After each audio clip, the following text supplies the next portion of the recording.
What's happening, financial coaches? It's Pete here, and I want to tell you a story today. I've got a few stories from the archives, but one had a fairly recent update here, and I actually want to tell it to you for a specific reason because I think as financial coaches, and as far as I can tell, a lot of financial coaches that weigh in on online groups or in Q&A sessions and things like this, we tend to project our values and kind of some hard and fast rules for ourselves onto clients. And buying cars is kind of one of the most common ones I see. I would say that even incurring debt, that's kind of a big one where sometimes the coach applies things. And the reality is, if someone comes to us with their own particular goal based on their own values, as a coach, really the only thing we are supposed to do is try to enable them to accomplish or achieve their goal. Now, that doesn't necessarily mean that you have to do it blindly. We can ask some questions. In my case here, I had a recent college graduate want to buy a $90,000 car. Now, some of you might say, what? That doesn't make any sense. If I were presented with this situation and all things being equal and this person kind of met the averages on everything, I might actually say, what is it about a $90,000 car that you want to buy? Or, why is that your top goal at the moment? Or whatever, ask some exploratory questions. But if that's what they want to do, even if it means, hey, I want to buy a $90,000 car and I never want to save a dime for retirement. I never want to put money away into a savings account. Who am I to say that that's not the right thing for them? Yes, there are all sorts of conventions that we use, to get people to endure financial hardships to get into retirement. But just because 99% of financial coaches want that for people doesn't necessarily mean it's my place to apply that to someone at the individual level. And so this is something I see a lot of people get all up in arms about. And I'm going to give you a real story here because it kind of had some updates here.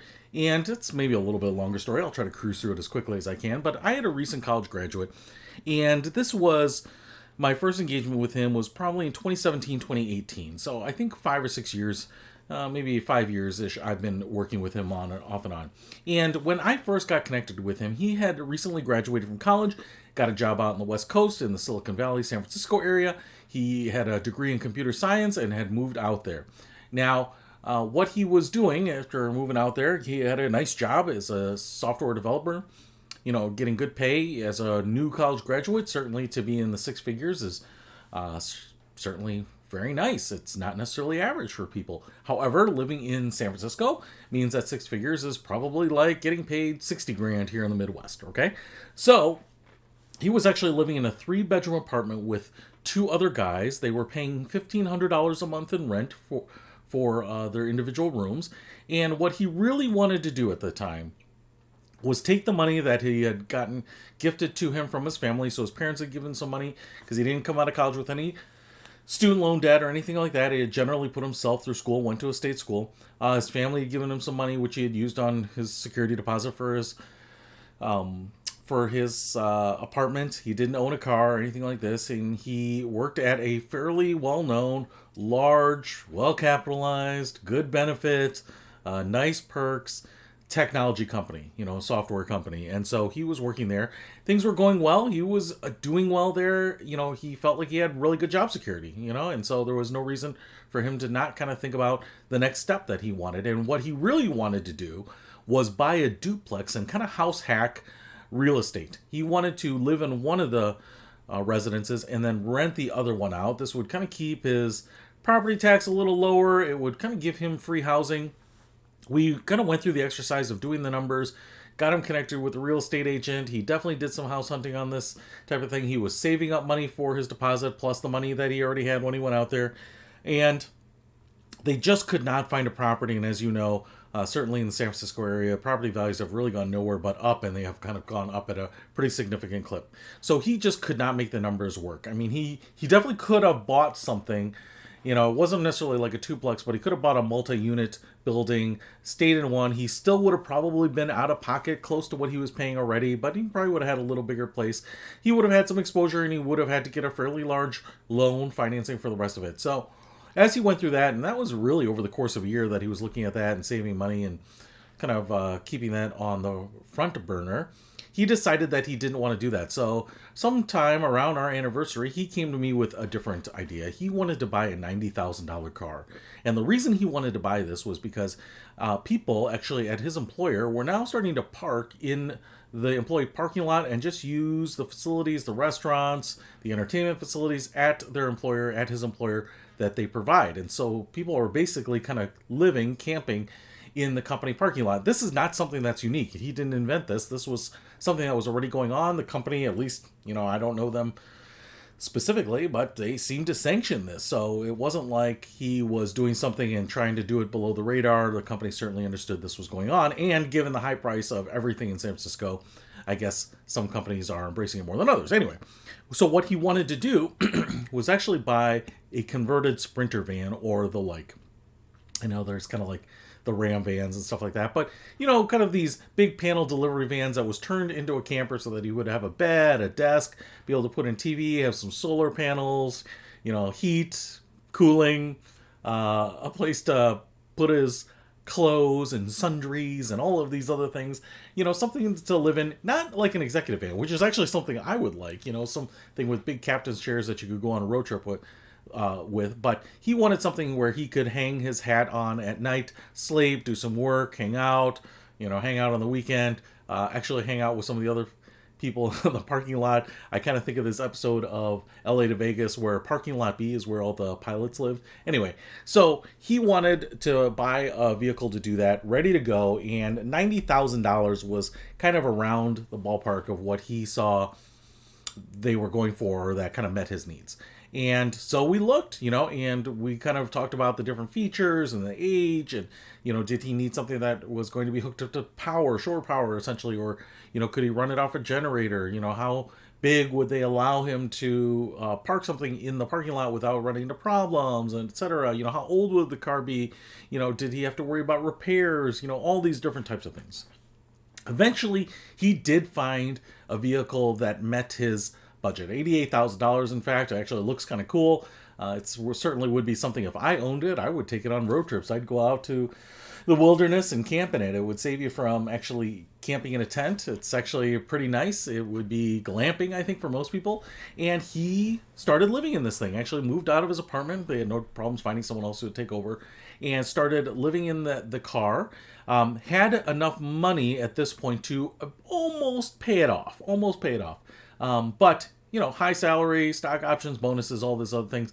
It was going to be pretty soon before he was going to pay it off. In fact, what I think we thought would be that it would take him probably the better part of a year, 8 to 9 months to a year to maybe pay off the remaining portion of it. But fast forward, things were going great. We had some check-ins. He had paid off the car actually a little earlier than he thought.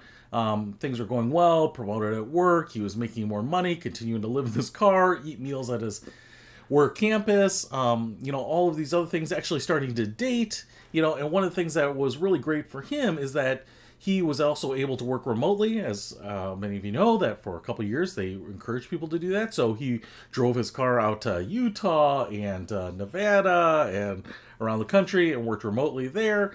Had some great experiences, was also able to travel because he wasn't tied down to apartment or anything like that, and definitely had spare cash and increased his savings rate. And all of a sudden, what's awesome is that in 2017 or 2018, my coaching client, who was 22 or 23 years old at the time, now fast forward to present day, and I think he's 28 or 29, starting to think about the next stage of his life. Does he want to get serious about a relationship, and does he want to settle down in a place? But the beautiful thing about this is because we certainly embraced his notion of buying a $90,000 car, which most 22 or 23-year-olds, I probably would say that's probably not the right choice for.